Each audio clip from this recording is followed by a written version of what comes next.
Hi, my name's Nick Jubber and I'm the author of a book called Epic Continent Adventures and the Great Stories of Europe. My book's about a journey that I made from Turkey to Iceland, travelling across the continent, trying to measure the pulse of it through the lens of some of its most amazing, adventurous, epic stories. It's been shortlisted for the Stanford Dolman Travel Book of the Year Award, and it was described by Wanderlust magazine as a genuine epic and by the New European as astonishing.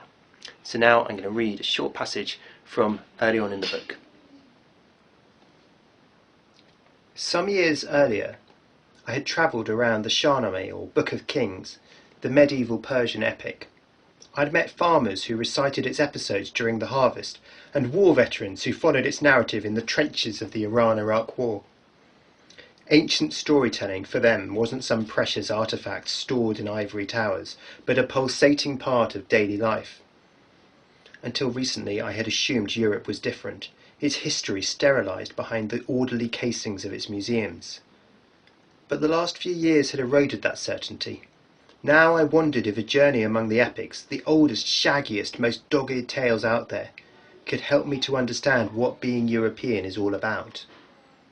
If the epics were still alive, still influencing people outside the palisades of academia that make them so intimidating to new readers, then surely it would be possible to follow their trail right across the continent.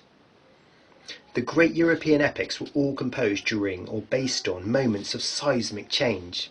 The Odyssey tells of the aftermath of the Trojan War, the primal conflict from which the Greek nation was spawned, and it was composed when the heroic age was being replaced by the city-states that would dominate the European future. The Nibelungenlied tracks the collapse of a Germanic kingdom at the fag end of the Roman Empire. Beowulf, the only surviving Old English epic, reflects the transition from paganism to Christianity. Many of these stories refer back to an epoch that has been labelled the Age of Migration.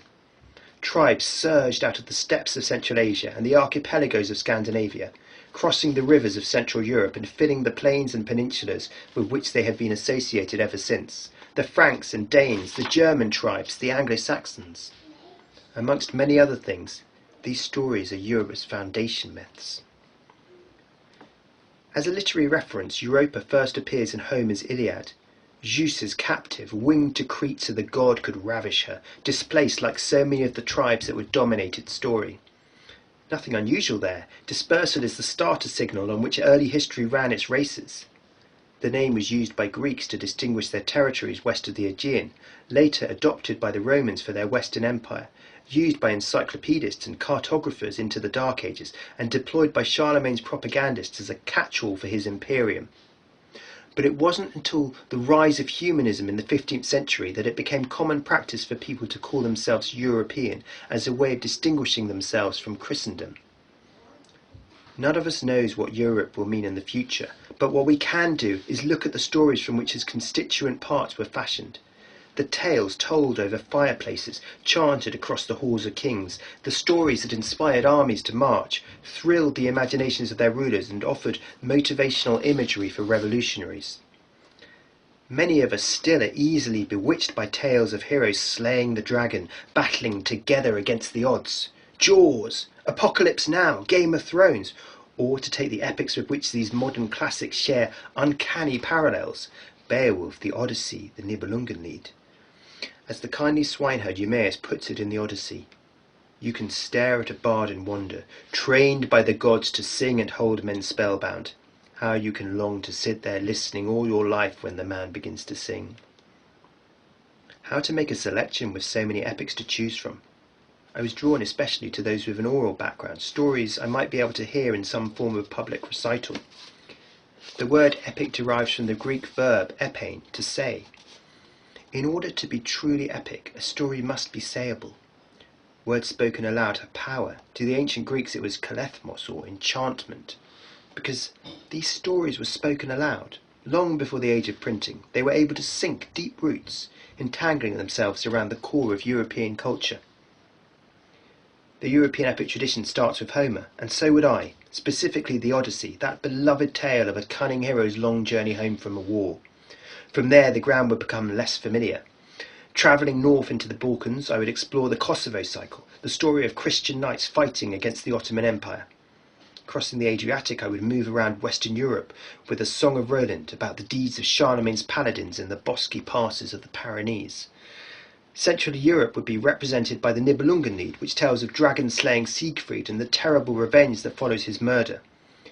Heading north, I would explore Britain and Scandinavia through Beowulf, that eerie tale of monsters and mead halls and a hero who must stand brave against a dragon's fire.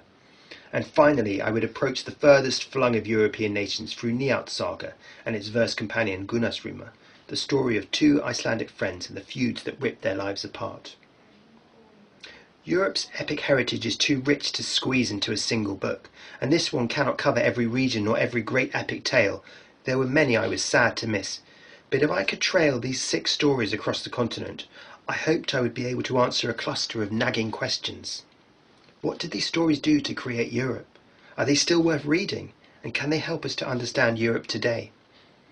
Setting off for Greece, I wasn't sure what to expect. There probably wouldn't be any dragons, and fingers crossed I was unlikely to get transformed into a pig by a wily sorceress. But nor was I expecting to take part in drinking rituals with poetry-singing war veterans, sleep in a Bronze Age tomb chamber, meet flag-waving successionists at a Dark Age battle site, or wander around an embryonic temple with a pagan high priest. The epics gave me a path. I had lived my whole life as a European. Now I wanted to ride the continent of my birth and find out what that meant.